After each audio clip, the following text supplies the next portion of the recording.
Welcome to Infinite Dropped Combos Top 10 Games of 2021. I'm your host G-Bear, and I did make this list, so if you have any complaints, best keep that shit to yourself. Okay, disclaimers real quick. They're the same as last year, which means mobile games are out, free to play or legal as long as they've added more content this year, and if I didn't play a game, the best it can do is an honorable mention. Sorry. Anyways, roll those honorable mentions. Dive straight into number 10. Virtua Fighter V Ultimate Showdown. Also known as the last Virtua Fighter from 10 years ago, but now with good online. And a DLC pack if you really want the VF2 graphics and sound card, which I do. Virtua Fighter 2 was essentially my first fighting game because back in the mid-90s it was everywhere you went. Bar, bowling alley, barnyard, brawl, bam, VF2. Anyways, this game was free for PS Plus when it released, and it's a good sign that Virtua Fighter could make a big return in the nearish future. Make it happen, Sega. Number 9. Oh snap, it's the new Pokemon Snap. Talk about a chill time. This game plays just like the old one, but now with more features, more Pokemon, and a new mystery to uncover. The experience of finding a Pokemon you weren't expecting / getting a reaction you weren't expecting is magical. Replayability is sky high, and honestly playing it for only 10 or 20 minutes and putting it down has been really calming and enjoyable. But also, nothing against you Snap bingers, y'all do your thing. This game would be higher up on the list if they could find a way to include multiplayer or spice up the formula in that fashion somehow. Still very good time, very chill, very smooth. Number 8. Alright, to some, this game fell off hard and has not recovered yet. But I think it's silly and fun, and it's Nickelodeon All-Star Brawl. Yeah. So patches have dropped and changed the game remarkably. Wobble / infinite combos are removed. They buffed Let's Play characters like Patrick Star. They added Garfield, who's pretty legit, and so is his stage. And they've even added new costumes for everyone, finally. And that's all. Regardless, this game is still hype and whack and all of the above. And if you like Smash and you see it for cheap, give it the old Angry Beavers try. Number 7 is a game I expected to get more praise than it actually did. A quality over quantity situation. And side note, my Nintendo Wrapped let me know that I played this for 8 hours in one day. And it's none other than Boyfriend Dungeon. Woo! Like Persona 5 or Hades, but with less emphasis on combat and more emphasis on dating. Did I mention the people you date transform into the weapons you use? Yeah. As far as dungeon crawlers go, this one's a pretty dang generous. And as far as dating sims go, this one is still pretty generous. Okay, so most dating sims have a time limit, which makes time budgeting crucial, no error for mistakes. However, this game has no time limit. Instead, it has a proper villain trying to cockblock you, which feels like a whole new idea for dating sims if you ask me, and I grew up on Newgrounds, okay? So the single best thing about this game is the music.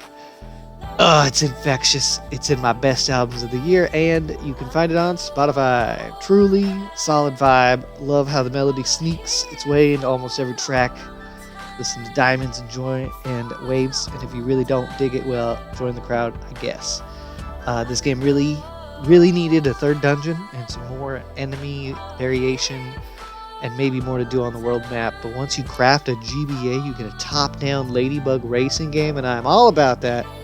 Records on the Instagram. Eventually, this game may re-release as a slightly bigger package, so I'd recommend waiting for that if your interest is piqued.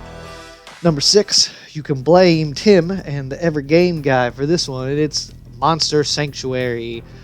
I was not expecting this Pokemon-style turn-based RPG to be so lit, but here we are. So it's 2D, but instead of gaining abilities to traverse the map like a typical Metroidvania, each monster has their own ability or HM to use in the world. This puts an emphasis on monster catching and makes exploration more fulfilling as time goes on.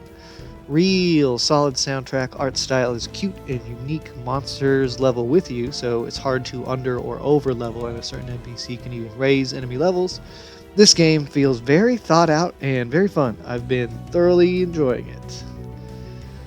Alright, only big hitters left, so buckle up. Number 5 is Melty Blood Type Lumina.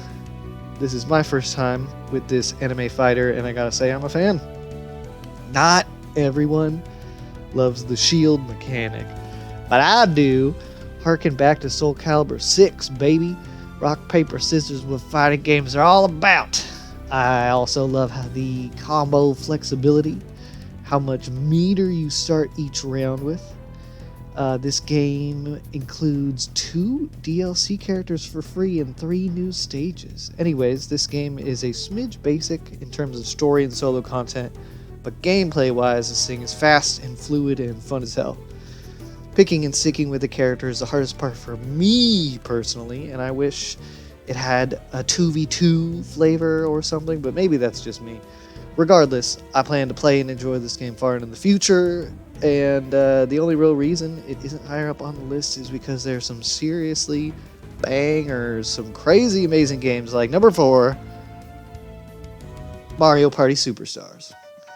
Alright, so Mario Party is a Mario Party, and if you don't like the Mario Party, you can fast forward past this part of the video, because it's a Mario Party.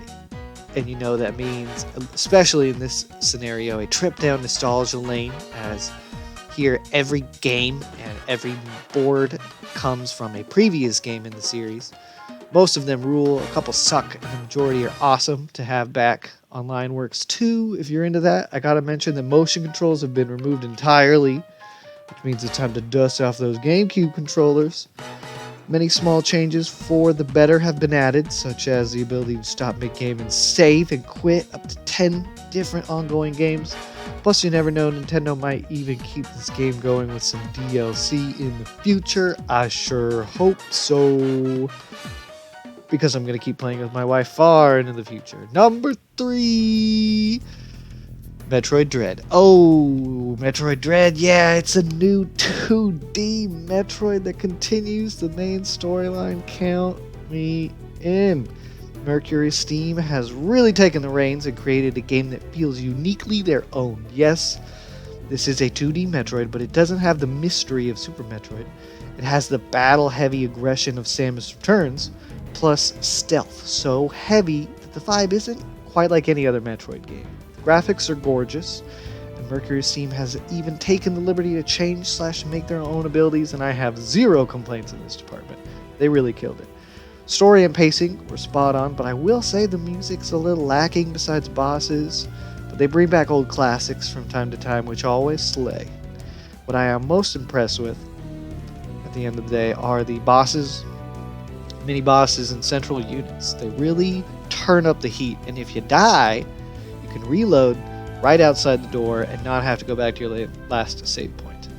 But for some, the Emmys may feel cheap and unfair, and yeah, I got murked for walking out of a save point once without looking at my map, but this was still good enough. I'd be very happy if Mercury Steam carried the torch and made another 2D Metroid.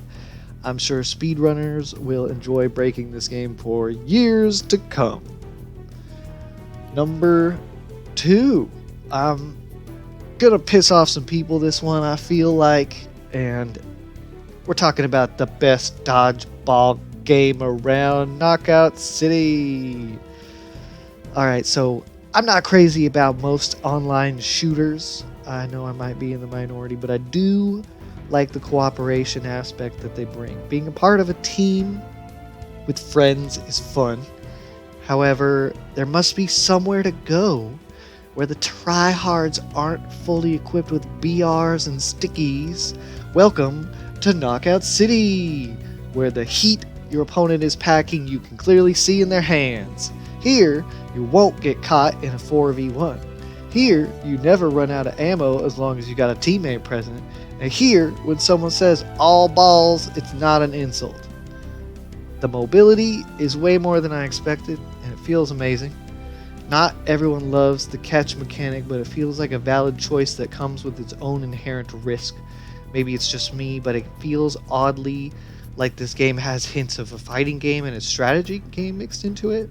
If you just run into combat after spawning, you'll likely regret it, as my young nephew discovered.